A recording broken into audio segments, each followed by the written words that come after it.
welcome everyone. It is October 19th, Saturday. We are so excited to have everybody here today in our digital community.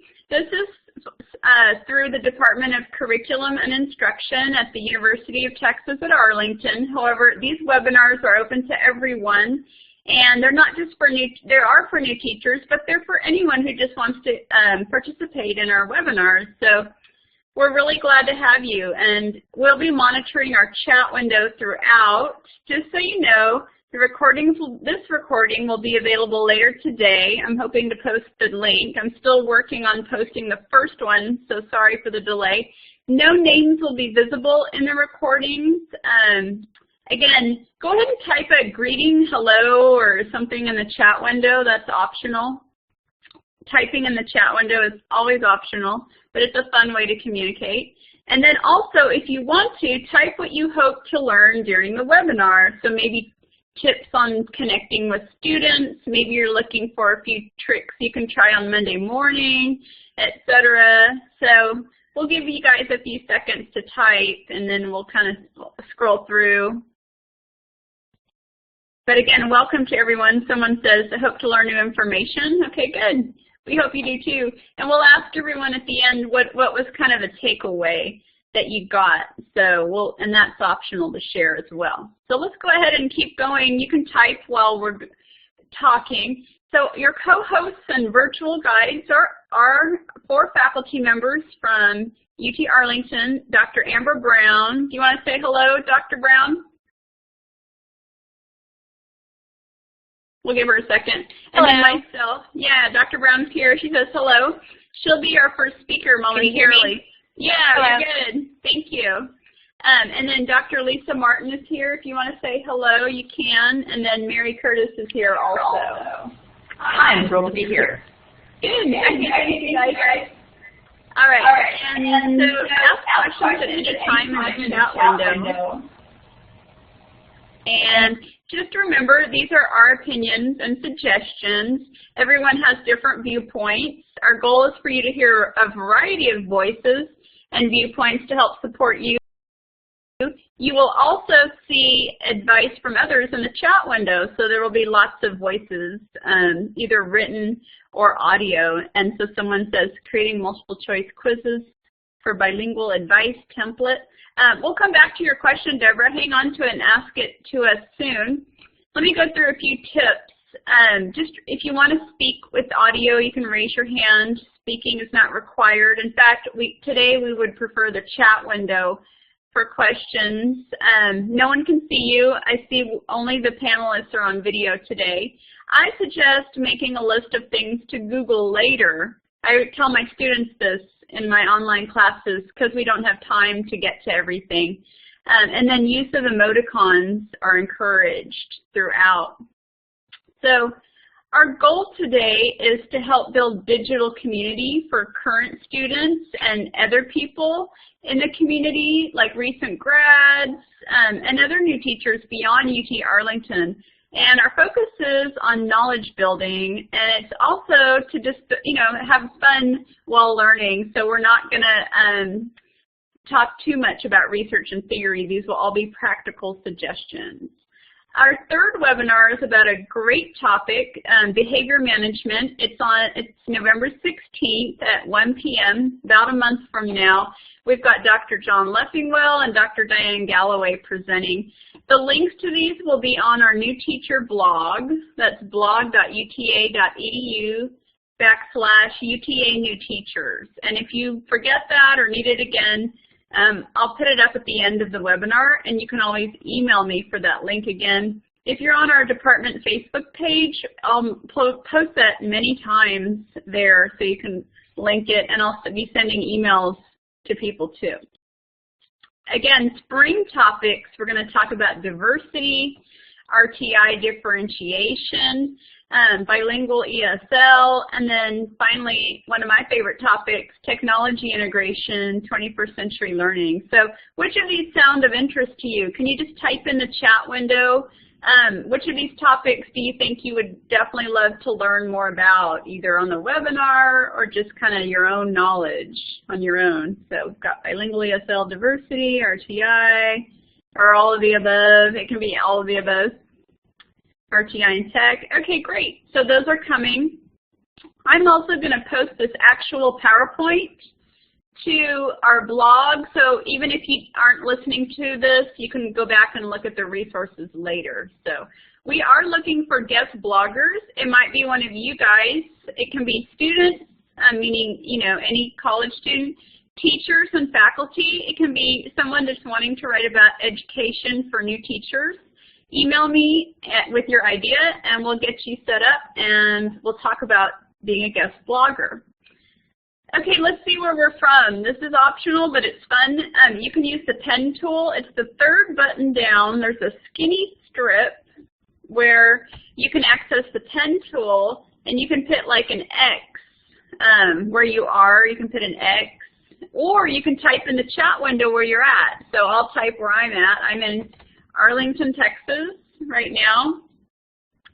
Some of us are in other places. So go ahead and take a few seconds to type if you want to put where you're at.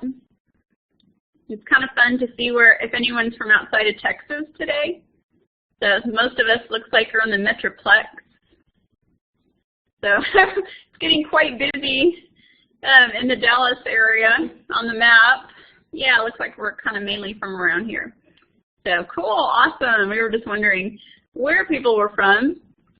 Okay, good. Somebody circled the whole area. That was great.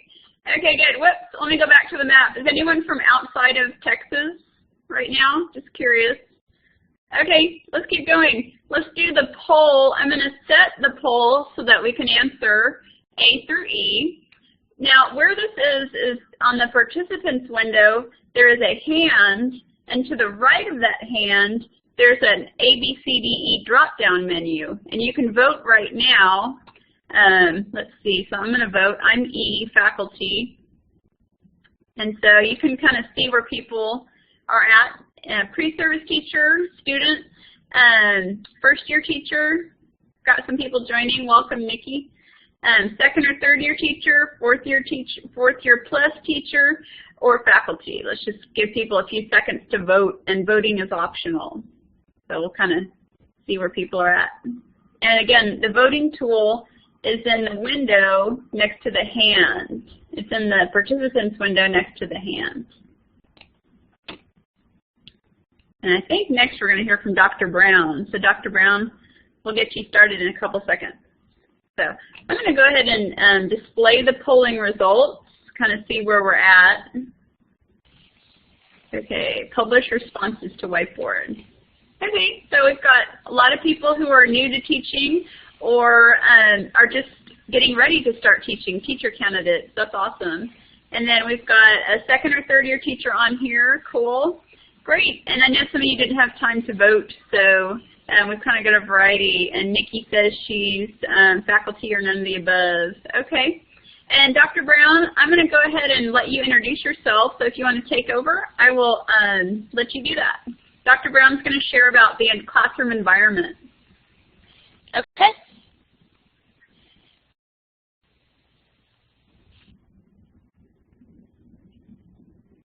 All right.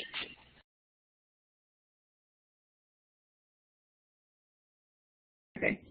I think your video might be a little bit delayed. If you want to just do audio only, that's fine.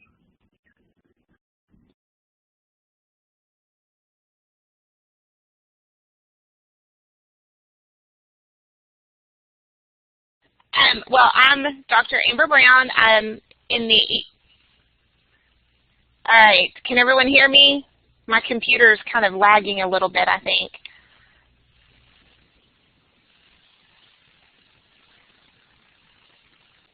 Can you hear me now? Yeah. Dr. Brown, you might want to turn your video off and take up less bandwidth. Okay. Well, I think it was the audio that was messing up, but I think it's good now. Okay. Okay. Yeah, keep going. Okay. Let's see if that helps. All right. Is that better? Okay. Well, I am a faculty member in the EC6 program, so I think some of the pre-service teachers that are on here probably have me or heard of me.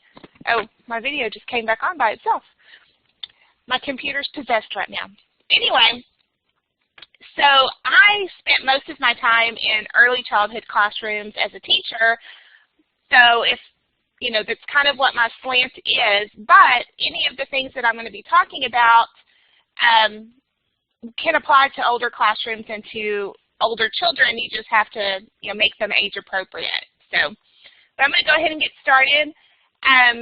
Like I said, here's just a little bit more about me. I did spend most of my time as a 4-year-old teacher and a preschool director. So if you want to know more about me, you can go read that. But I want to talk to you about what I think are the 3 main components of the classroom environment.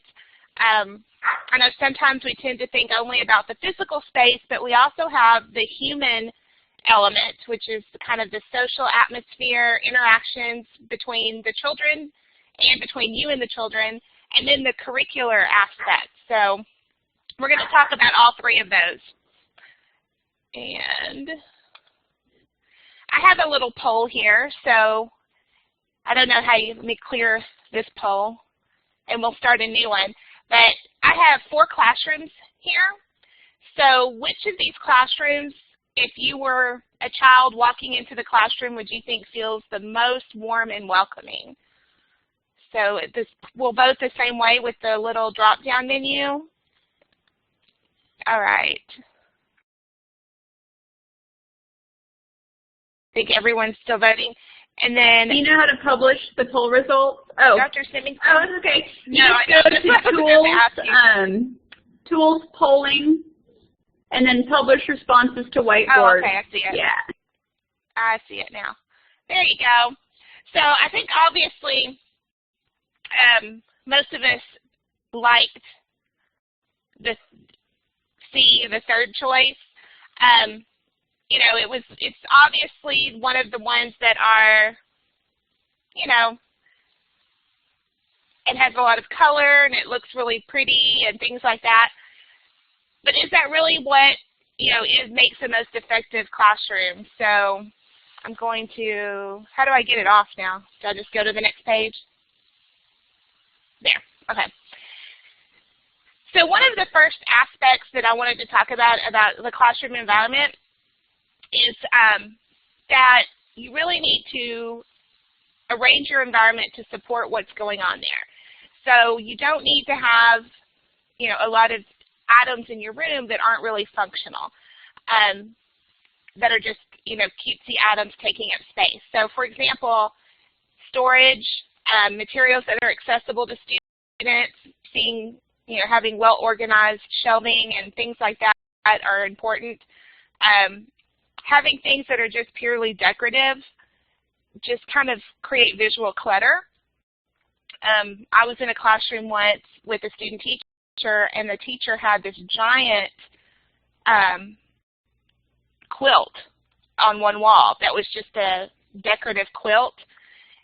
And all I could think about was allergies and dust and things collecting in it, but it was just a big visual clutter. So try to really focus on having just items that are functional and serve a purpose. So you can see in this sample I have here that just because items are functional and serve a purpose doesn't mean they can't be colorful and cute as well. So the colorful storage bins and things like that.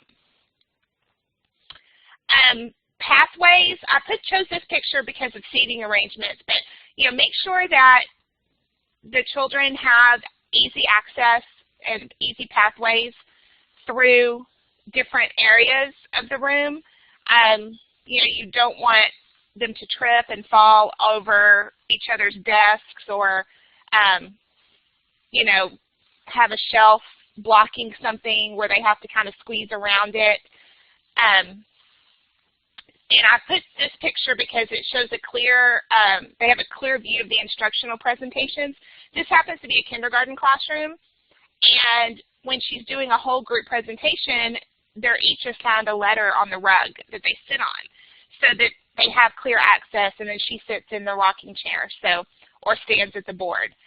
So they have a clear view of the instructional area, and then they have seats they can go back to do their individual work. All right.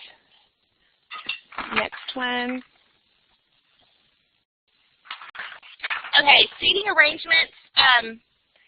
These seating arrangements can kind of dictate how you work with students.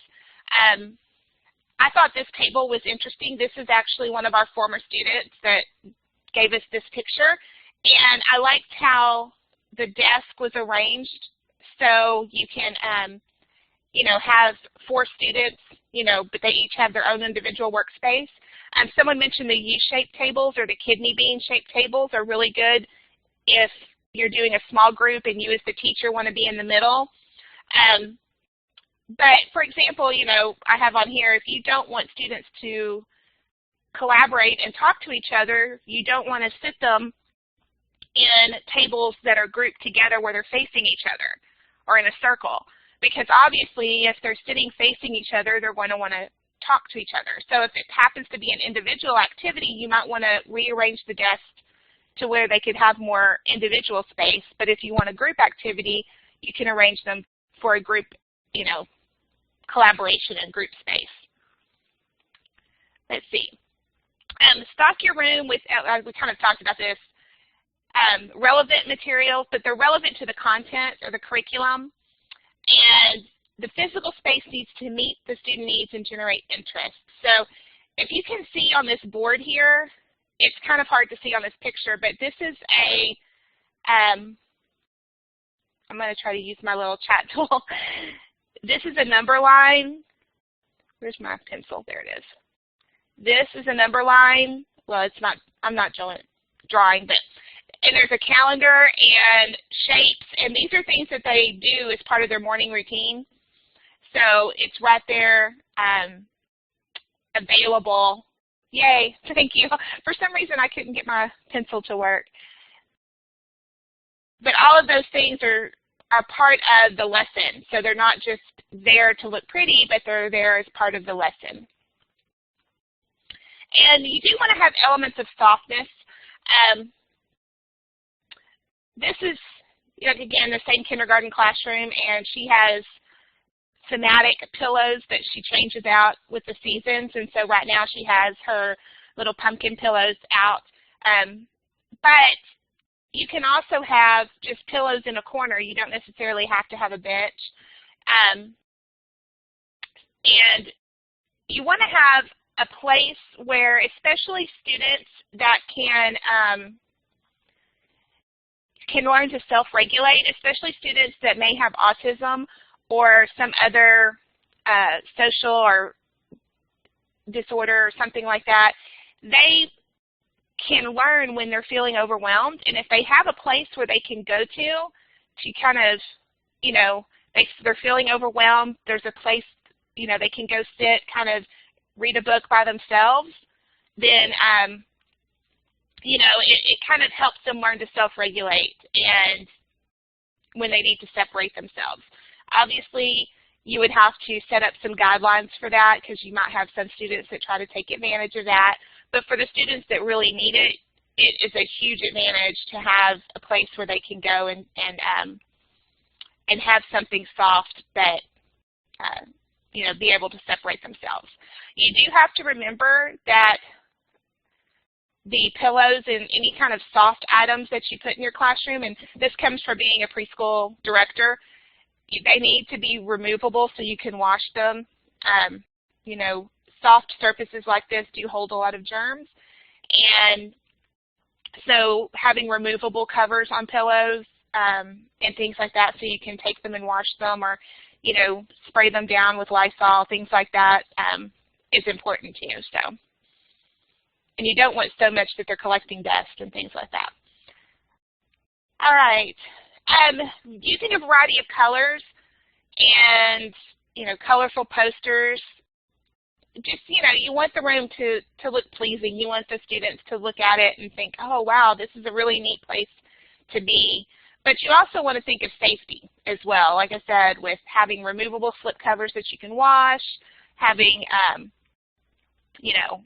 if you have cabinets that have materials in them that aren't safe for children to have access to, make sure those lock or have latches that children can't reach or open. Even depending on the age, you may need to put things like glue and scissors and things like that away unless they're actually using them, but not have them out with access where they can have them all the time. All right. And you want to personalize the classroom. This is actually in the hallway, and it was a little activity that they did where they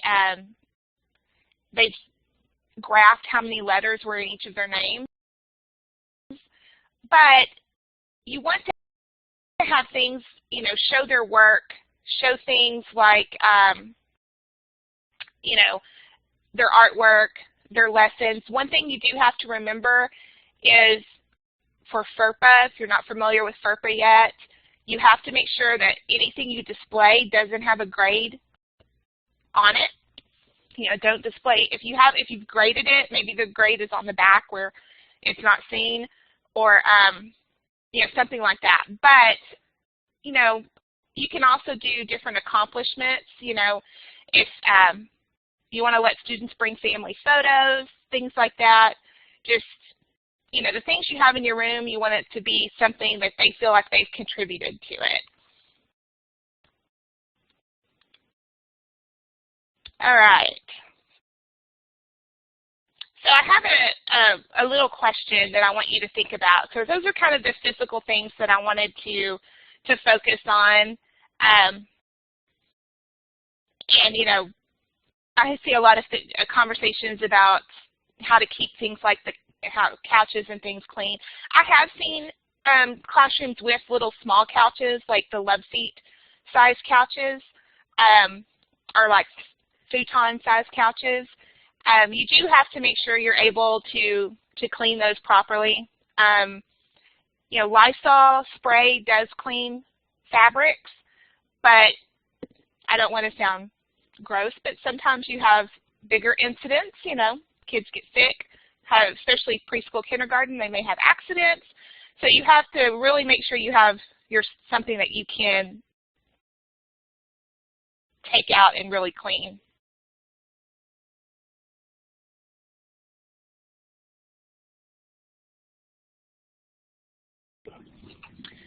All right, so think back to one of your past teachers that made you feel really comfortable or safe.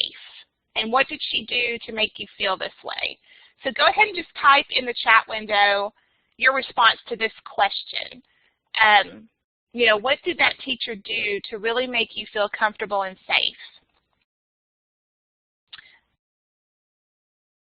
So had some bean bags next to bookshelves. I had bean bags as well in my preschool classroom because they are not cloth ones, but the vinyl, and they're pretty cheap. They're maybe, I think I paid like $10, $15 a piece for them at Walmart.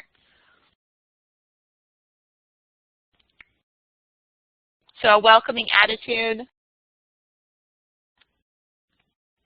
I was actually when we were talking about this question to Dr. Simingston, I had a third grade teacher that made me feel really, she made me feel safe. I was kind of a precocious child, and the second grade teachers didn't, I had some, I talked to them. Are you still there, Dr. Brown? Because I was too much trouble. And this one third grade teacher, her name was Miss Shoemaker, and she was just very loving and welcoming to me, and she, accepting. And that was kind of the first time I remember feeling like, oh, wow, I really like coming to school. So that was what she did to really make me feel welcoming and safe in classrooms. So anyone else have a teacher that specifically did something to make them feel comfortable and safe?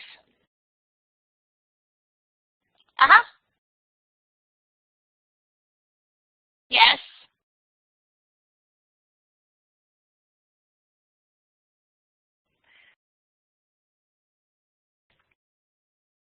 So I just see some that's, talking about listening to music, helping them feel, human, you know, that they're not authoritative or authoritarian, I mean. All right. Well, you can go ahead and keep sharing. I'm going to go on, and we're going to talk about kind of the human aspect of the classroom environment.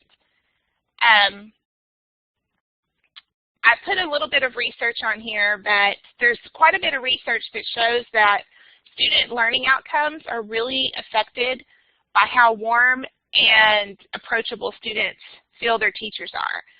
So, you know, while we can, you know, think, oh, well, it doesn't matter if my students like me, and not every decision you make needs to be on whether or not your students are going to like you, it is important to build that warm, loving relationship with them because that does affect their learning outcomes.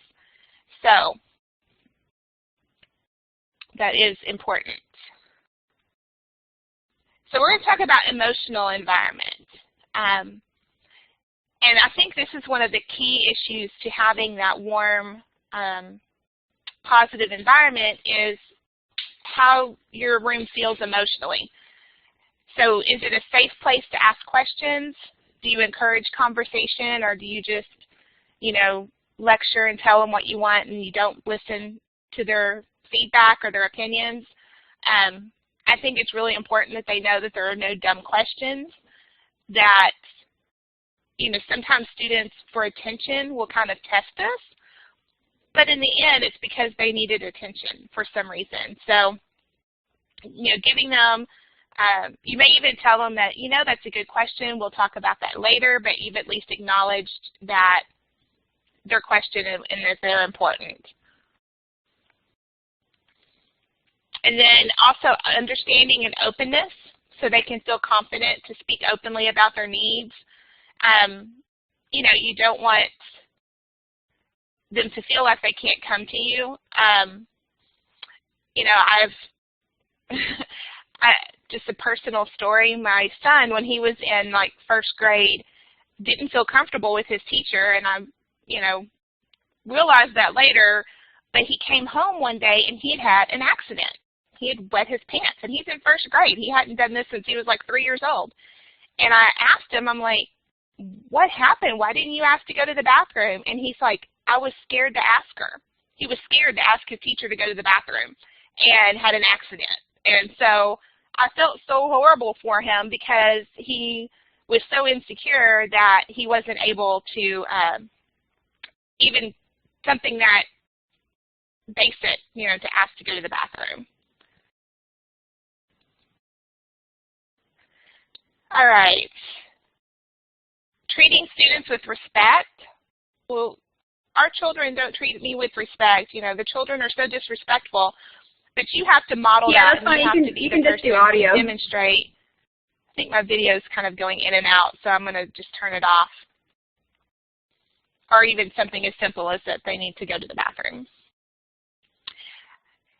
I think we're, you know, hopefully should go without saying, but bullying, it's become such a huge issue in the the last several years that I really think it starts, you know, with the youngest children.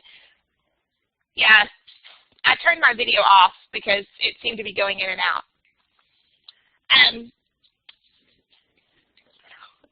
So if you have students that seem to be bullying other students or seem to be,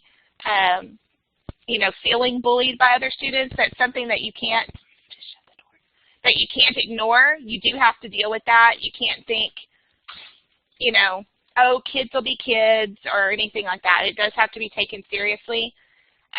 Make it clear that your room, you accept all students, and and modeling that behavior to your students is really, really important. So does anyone have any questions so far about bullying or emotional environment? Like I said, we'll come back and answer questions, but be sure and type them if you have questions as we go. Making mistakes. I think this is one of the biggest things that we as teachers make a mistake on, is that we don't let children know that it's okay to make mistakes. that making a mistake is a part of the learning process. I like this quote by Thomas Edison that says, you know, he hadn't failed, he just found 10,000 ways that it won't work.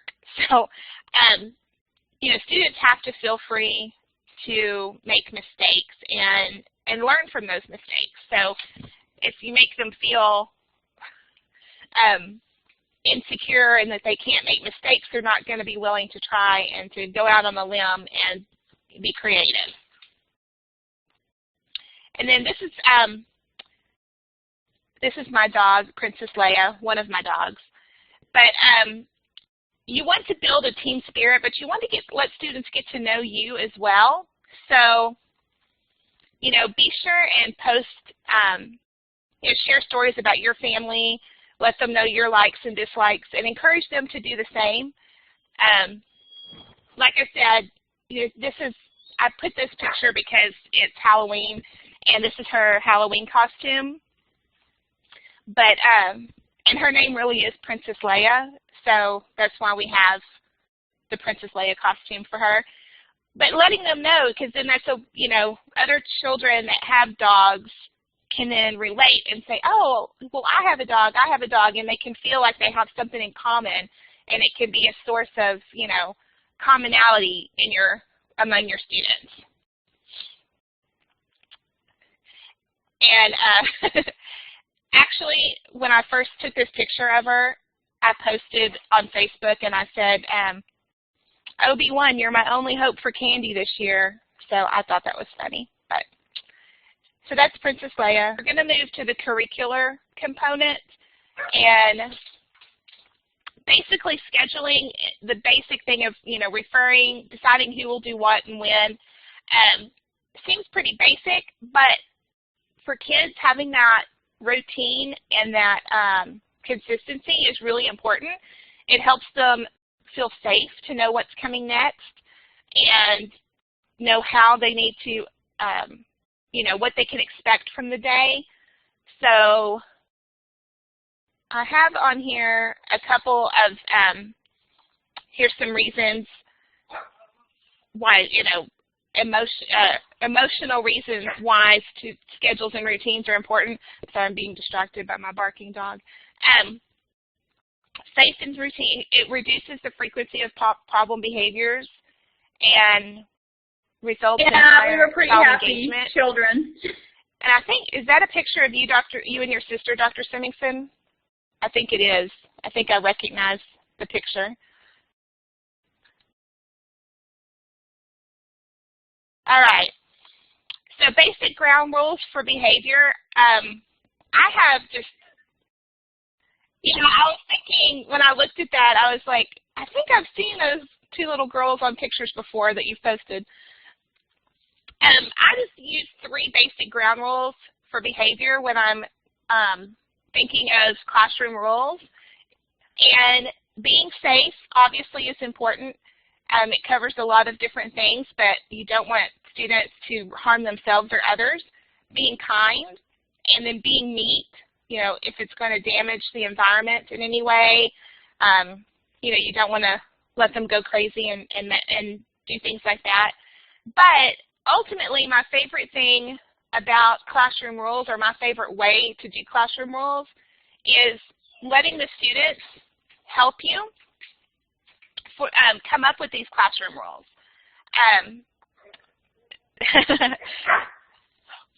Hold on, I'm going to let her out really quick.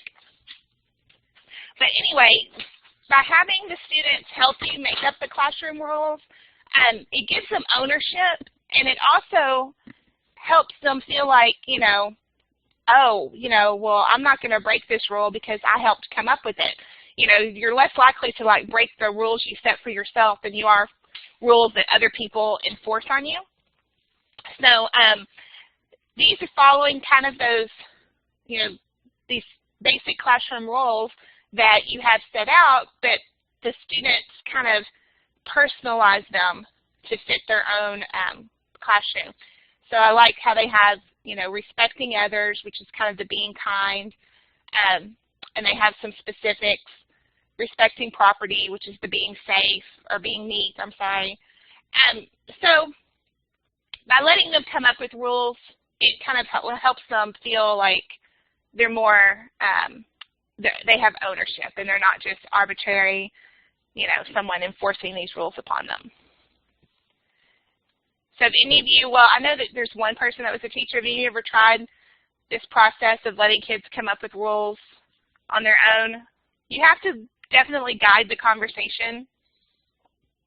You have the basic 3 rules in your head, and then you kind of have to guide them,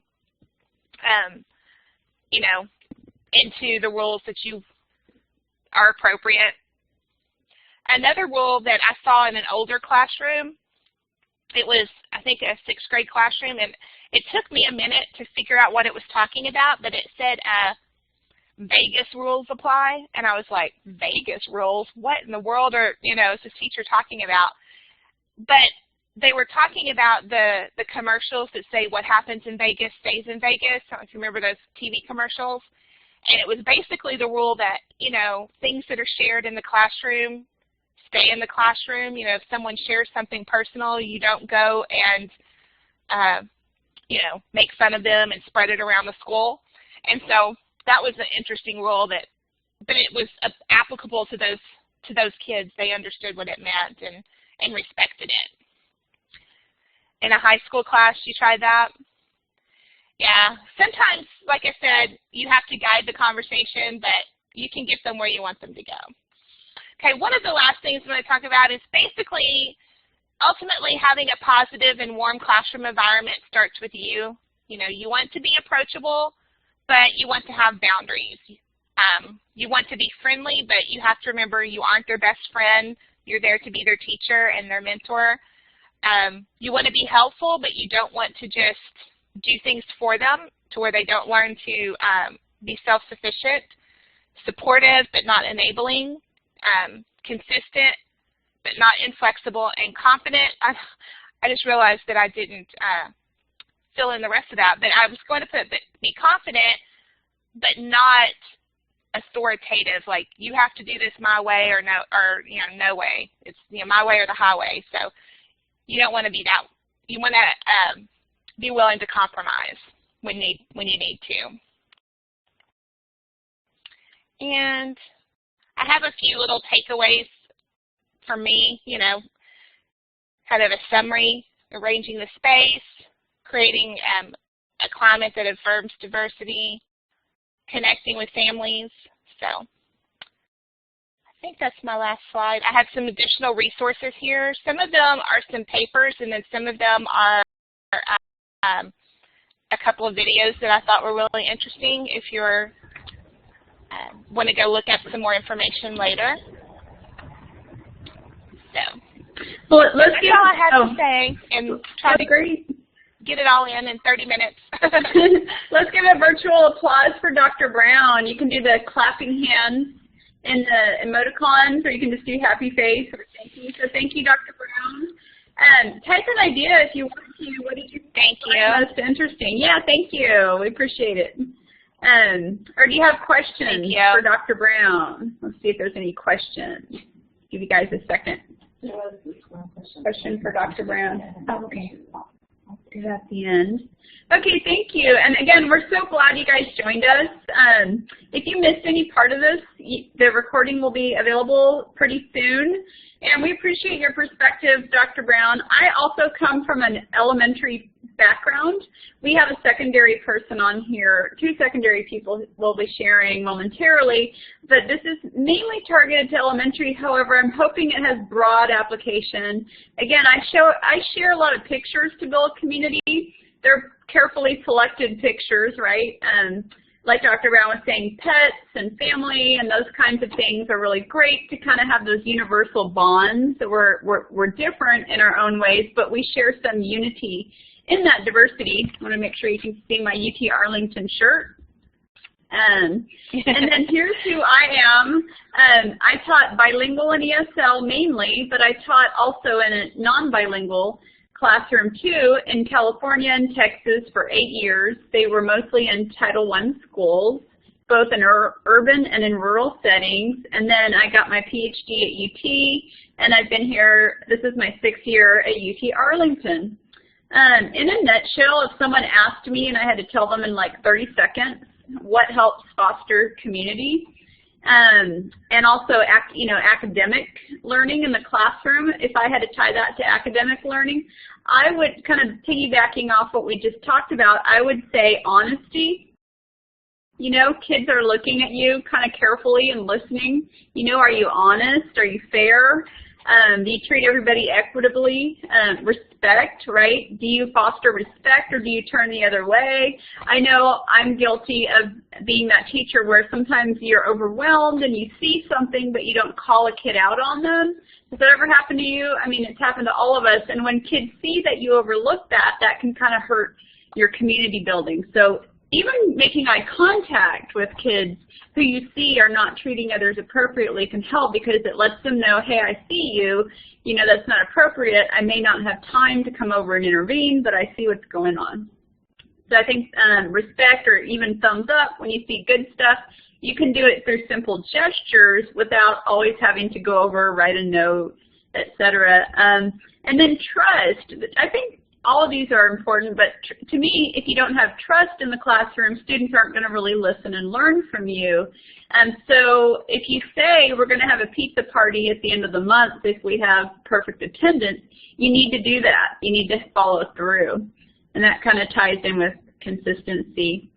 Here is that, you know, when you say you're going to do something, when you do it, that really builds rapport, I think, with students, especially with students who may not have some of that stability, and they need that in your classroom. So I work extra hard at that in my classroom. And then we have someone saying, point out positive, yes. So like when you see them, smile, thumbs up, good job, etc. And then fairness and equity, calling on people equally, making sure someone's not hogging the floor. And then modeling, sharing, and discussing and things. So I'm going to share a few ideas about how you can connect community to academics, like especially literacy. So thinking about literacy and language arts and how we build community through that subject. And so you can even do it before school starts, like writing postcards. You can share about yourself in safe ways. I'll share how to do that. I have found it easy to build community in writing instruction. Because writing can be personal, it's a great way to get to know one another and write about shared topics. And then I'll share some multimedia ideas too. Well, I'm also going to talk a little bit about this idea of accountable talk, because it helps kids talk to one another and not just look to you as the teacher as the fountain of knowledge. So it helps them respect one another's ideas, and I think it's great. Before school starts, has anyone tried writing a letter, an email, or a postcard, or maybe done phone calls before school started?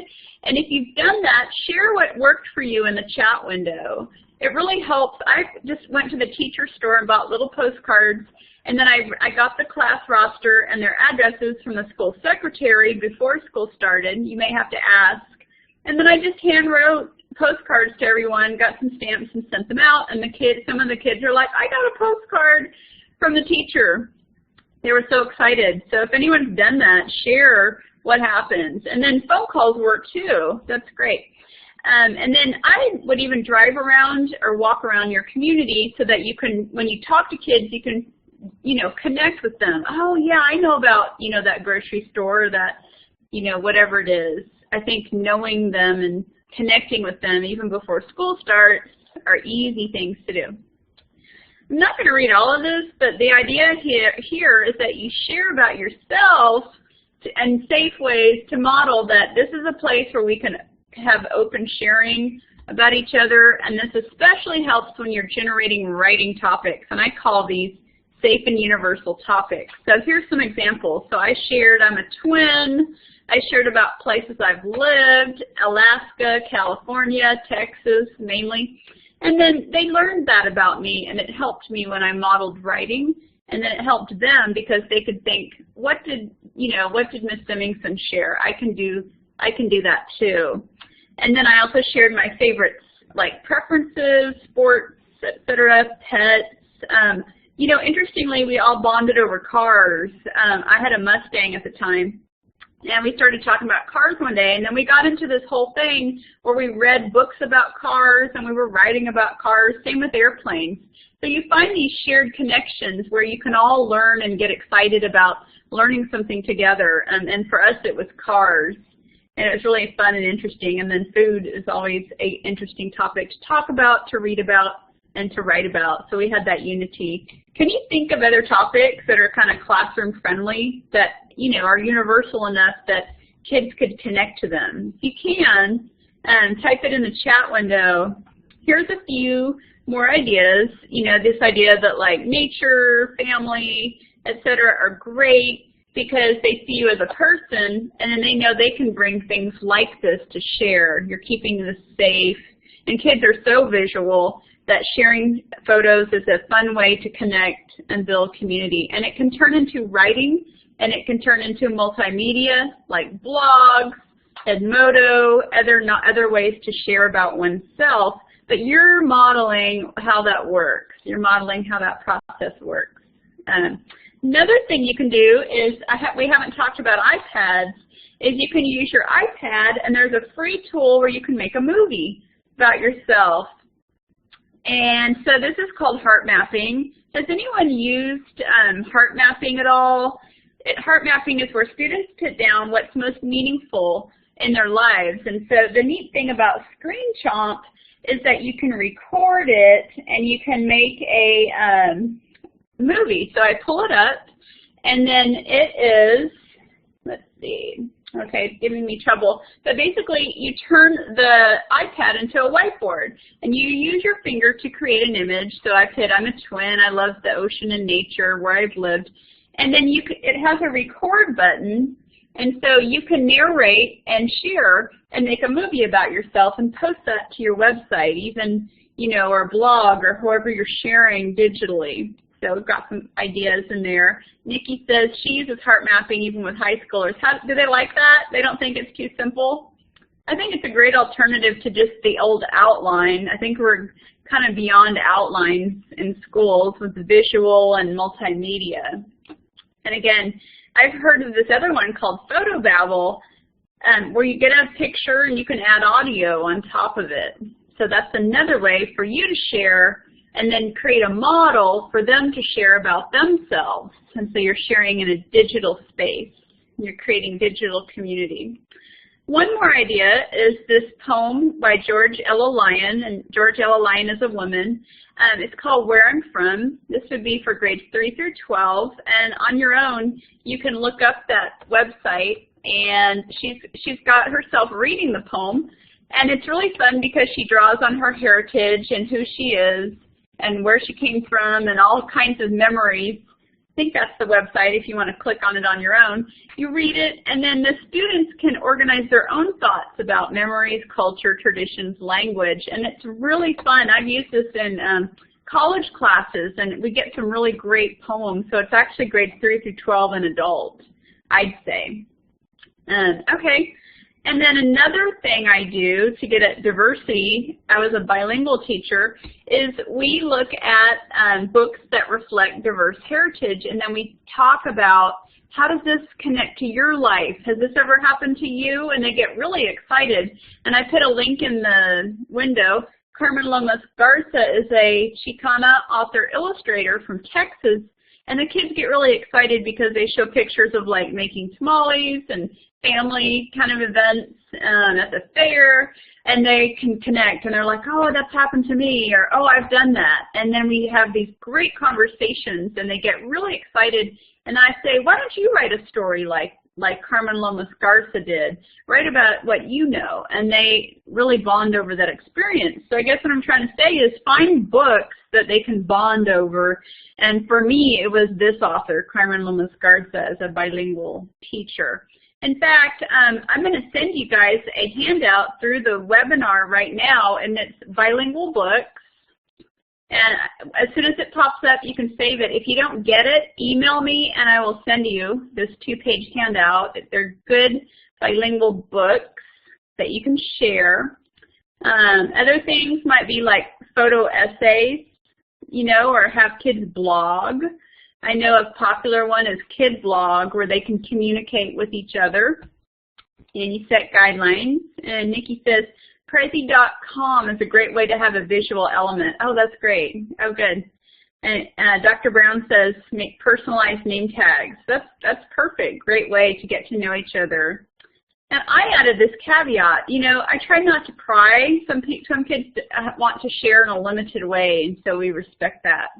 And I always say you can share as much or as little as you want, although I don't know that I would say as much to like junior high students, and that kind of thing. And then another idea, building off literacy, is quotes. I like to post them, discuss them, and these quotes really stand out and create community. It sounds so simple, but it's really powerful. Like Martin Luther King Jr., Dr. Martin Luther King Jr., and other people, you put their quotes on the wall and discuss them, and they do internalize them, and it becomes part of your class culture, if you will. And great, we've got people doing icebreakers, exactly. Again, books that they can bond over. Another one, do you know Uncle Jed's Barbershop? It's about community. So books about community, to me, are really great because it's what you want to bring into your classroom. And so I have a link I'm going to put in the chat window. You can click on, I've compiled a few books on community. And older kids, there's a really good little book, mini chapter book called Seed Folks by Sid Fleischman. Even if you don't use it in your classroom, it's a great read for you as a teacher to get inspired, and it's super thin if you're busy. It's a thin book, and then pass it on to someone else. But Seed Folks talks about they build this community garden, but they're all so diverse and distinct, but their voices and come together. It's set a great tone in your classroom. So to summarize, yeah, these books kind of set a tone and like a mission for you to build community into your classroom. And you can say that. Look how they built community. How can we do that in our classroom? And then to piggyback off Dr. Brown, a lot is being talked about right now with anti-bullying curriculum. A good resource is this book, Bullying Hurts, Teaching Kindness Through Read-Alouds and Guided Conversation. And it starts out with global kind of community ideas, and then it gets to the topic of bullying as you continue read aloud. Also, if you Google on your own accountable talk, you'll find tons of resources. In fact, go to, next time you're on Pinterest, or for the guys out there, Google Images, Google accountable talk prompts or stems, and you'll find lots of ideas. I don't have time to go into it now, but you really want the kids, the goal here is for them to talk to each other, not to look to you for all the answers. And so like they'll say, I agree with Jane because, or I want to add to what Johnny said, and that kind of thing. Instead of saying, yes, no, that's right, Jose, you're asking them to talk to one another, and that builds community. So I'm suggesting accountable talk. And then digital ideas are here. I'm going to kind of skip ahead a little bit. A final thought, or near final thought, is this idea of community gardens. And I know that sounds kind of like, well, what does that have to do with school? Well, there's so many academic things you can be doing in the garden besides the fact that you're kind of bonding over nature and getting fresh air, etc. Let me change the poll real quick to yes, no. Has anyone done a community garden? And did it work? Did you like it? And that kind of thing. If you're in DFW, there's an organization that helps schools create gardens and help you create lessons around that garden, and it's called Real School Gardens, and they're really helpful. And so if you want to, you can check out. Yeah, I was in a community garden in Girls Club in Alaska, but never in school. I know it's useful, and I've seen it work through this organization, Real School Gardens. So I would look on the Real School Gardens website and get some teaching ideas, and then see if you can, maybe think about, maybe starting one or thinking about starting one. Amanda says, a classmate said a teacher she had seen asked students to tag along or go a different way during discussions. Okay. Okay, thanks for that idea about building through dialogue. And Deborah says, we picked a melon the previous teacher planted and are now drying out the seeds to plant again. Need to plan some lessons for our turn. Okay, cool. Good. Anyway, a garden can actually be a community building activity. So those are my ideas. Which of those kind of stood out to you? I'll scroll back through. Kind of did a lot. The digital community, these are newer. So some of us may have used these. Some of us may have not. I'll give you guys a minute to type. Accountable talk, anti-bullying, books that build community, and quotes, photo essays to get to know each other, write vignettes like Carmen Lomas Garza. Any more ideas, or does anyone have any kind of comments? You can type them now. Or questions. If you have questions, you can pose those. Whoops. And then we'll hear from Dr. Martin. She'll build up. Molly says, digital community is a great way to incorporate technology, and Heather says Edmodo. That's great. And Edmodo is like a social networking site for kids, but it's kind of safe. It's a lot safer and locked down and secure, and they can say things like, I liked your writing, and kids love that. You know you like it when people like your Facebook posts. And so same with kids, they like it when people respond in a digital way that can be engaging. So look into these ideas. We will post this PowerPoint later if you want to go back and revisit some of the ideas. So thank you. And we're going to move on to Dr. Leisa Martin, and she's going to share. So welcome, Dr. Martin. Hi, it's a pleasure to be at this webinar. Thank you so much for Peggy. And my name is Dr. Leisa Martin. I'm an assistant professor of social studies education at the University of Texas at Arlington. I'm a former social studies teacher as well as a GED teacher as well as a tutor and a substitute teacher.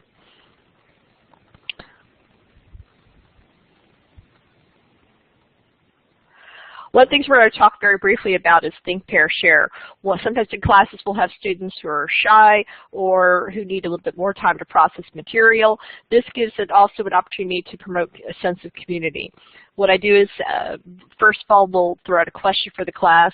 They'll think about it. They'll either work with a partner or with a small group, let's say 3 other individuals.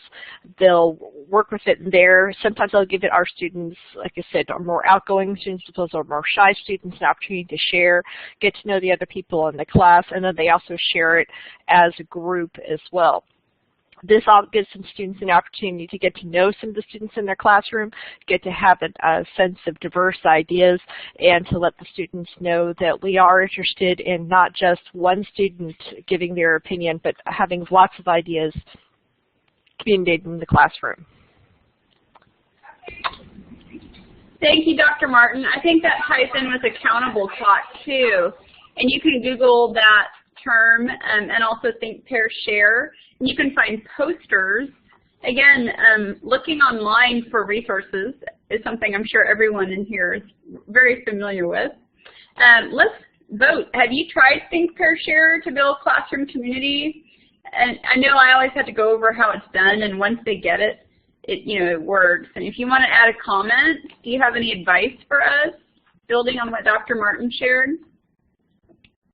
Sometimes I call it turn and talk. I know I even use that when I work with adults. We turn and talk. If you've ever been in my classroom, you know that we do that too. And it helps to break up just talking to kids. And so it's a great one. I love it. Don't be afraid to use it. And, there's other things like your neighbors or partners or teammate. You can call children different names, or partnerships I saw in a video. Dr. Brown says keep it focused. Yeah, you might just have them do it for a brief period of time, or maybe have them think before they turn and talk. Some kids need processing time, right? So that's important. Thank you. Thank you, Dr. Martin. Let's do virtual applause and thanks or happy face or what have you. So we appreciate that. And you can also do that through the drop-down menu, too. There's different happy faces and stuff. So thank you. And then finally, Professor Mary Curtis will let her share, and then we'll wrap things up.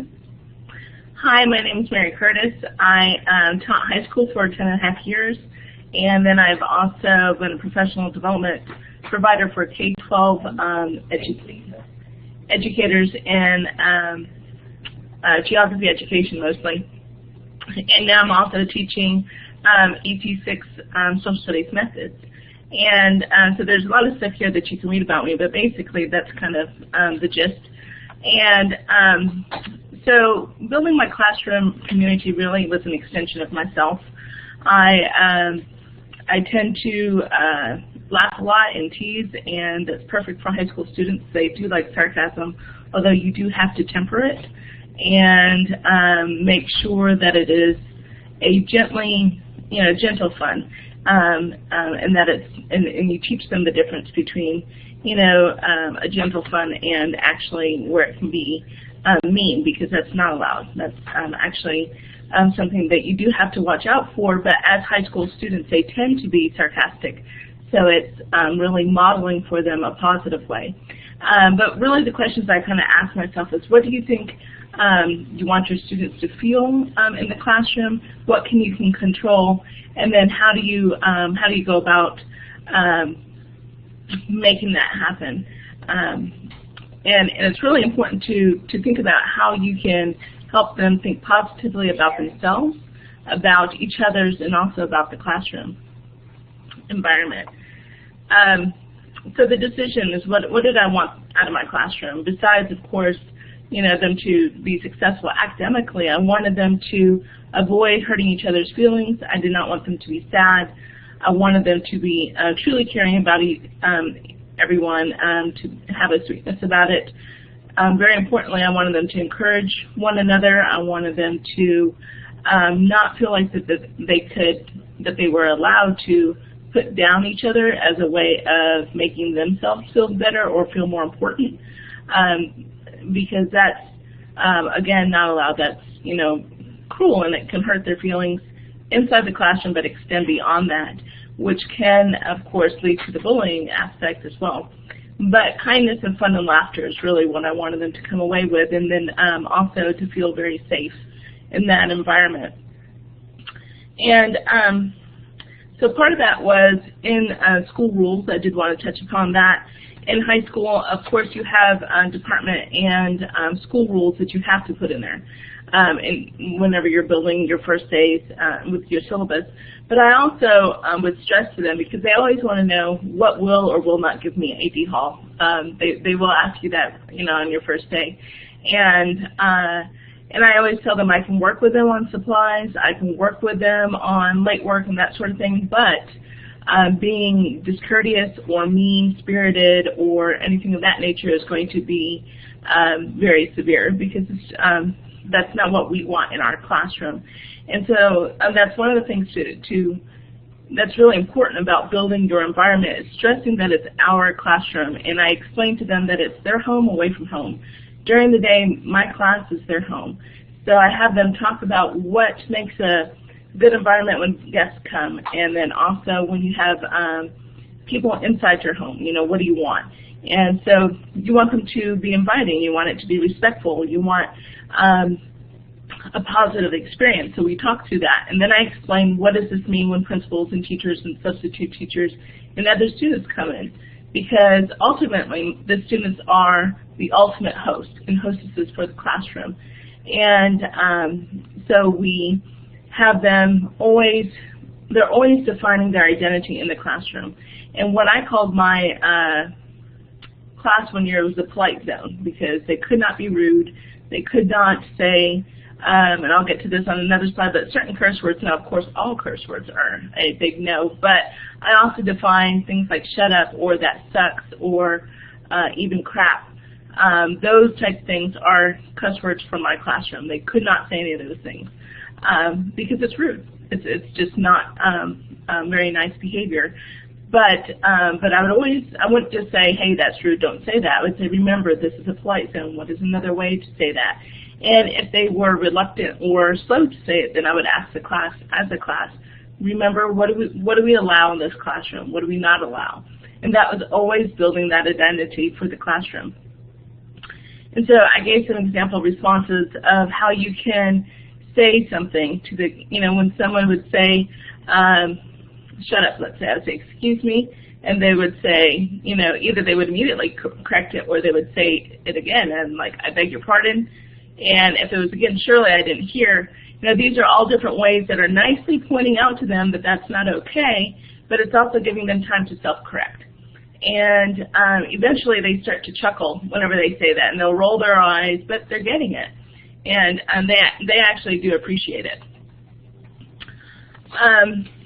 It's important to play with your students. With older students, you can play, like I suggested earlier, with a little bit of sarcasm, but again, temper that. Grade level specific. The older they get, the more they will go with that. They will go with the sarcasm. If they're ninth graders, you have to explain to them if you're a sarcastic person. You do, because they will.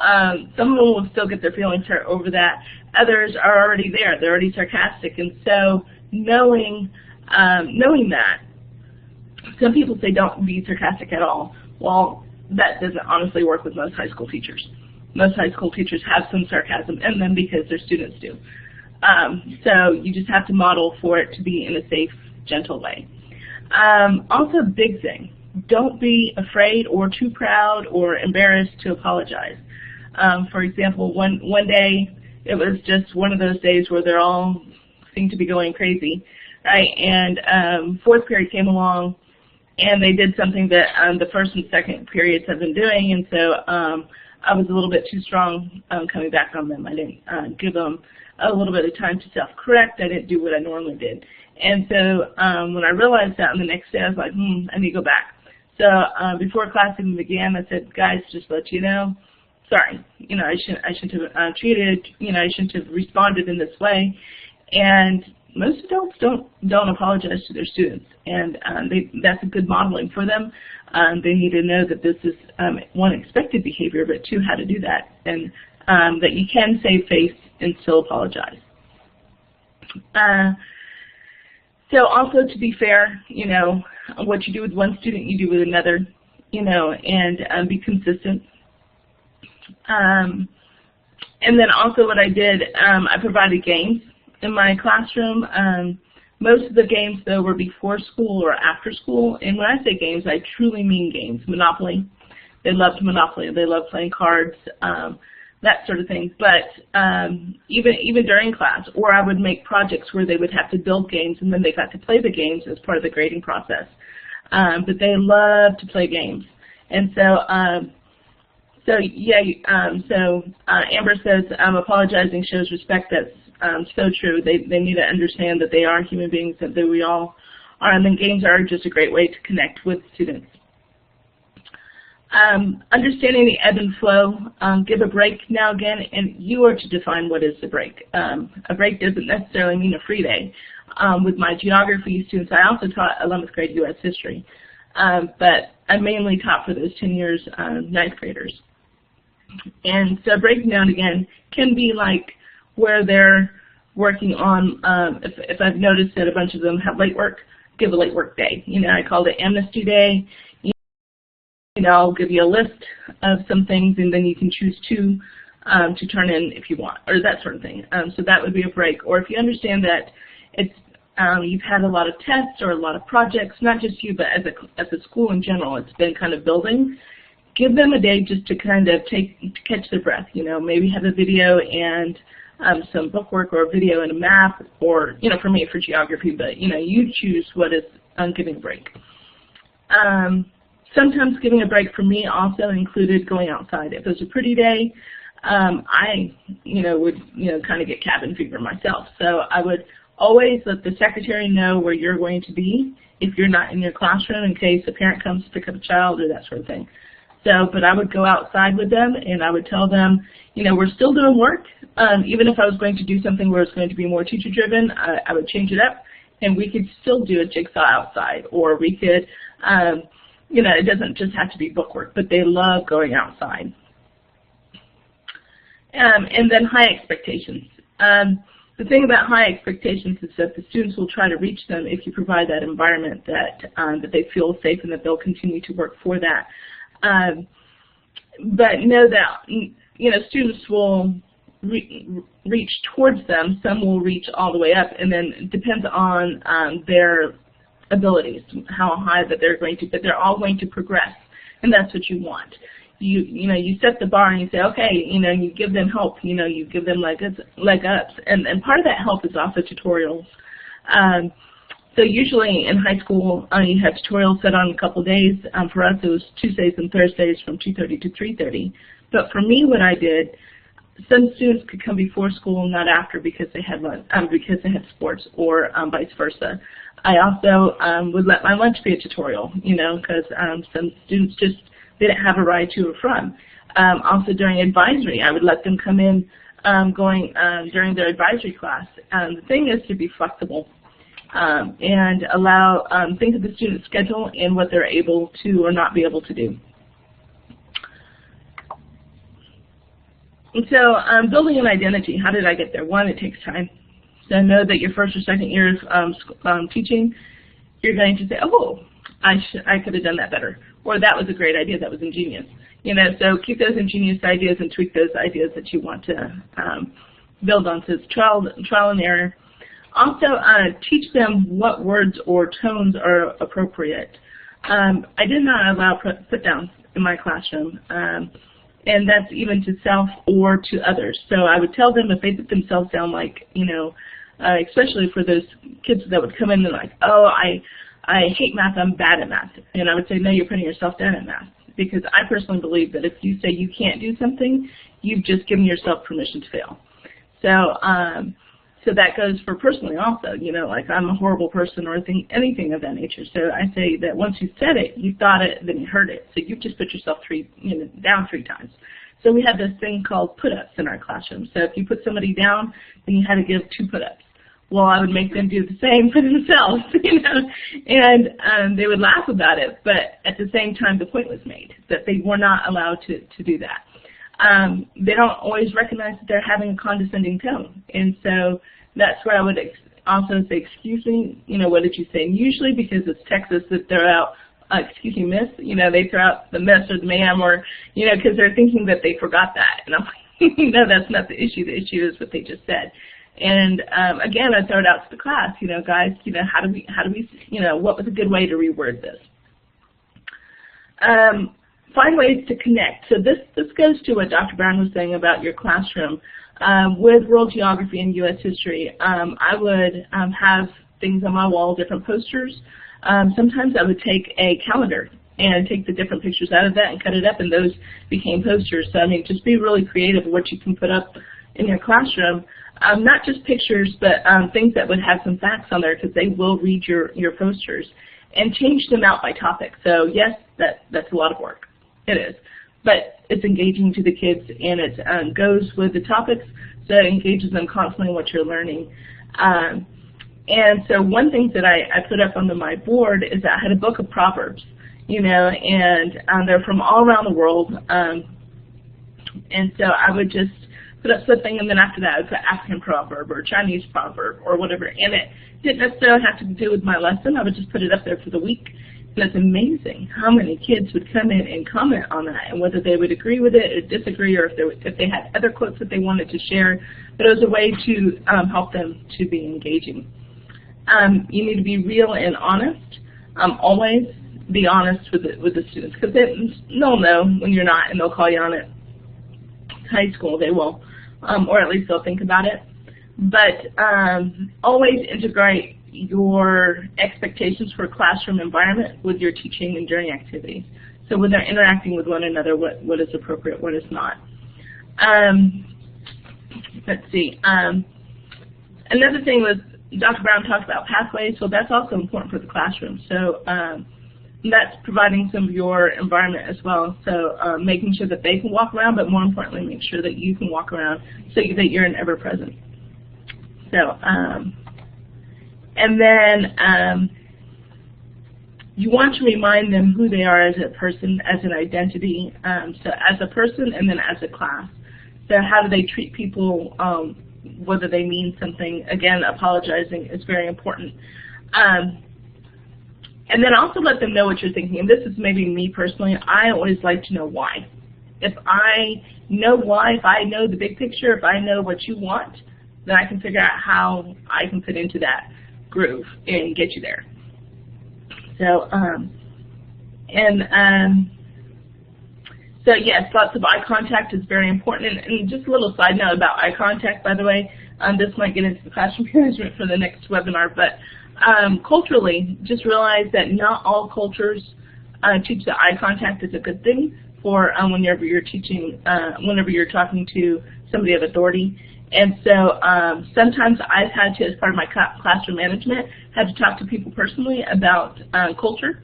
One was a student that whenever I was correcting him, looking in the eye, and I was like, oh, wait, you're going to have trouble in life in high school. Let's talk about American culture and what's the expectations.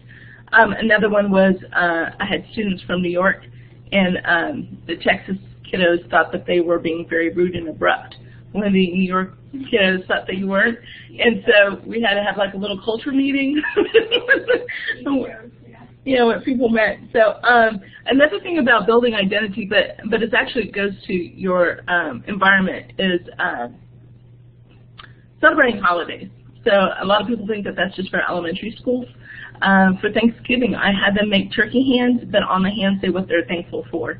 And so you get some that I'm thankful for my friends, I'm thankful for my family, but then you also get I'm thankful that my brother didn't get in jail and that he's home for Thanksgiving. You know what I mean? So they really do think about the different parts of there.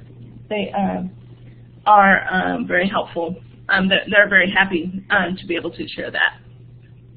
And I think that's it, except for one thing I did want to explain is also part of classroom environment is mistakes.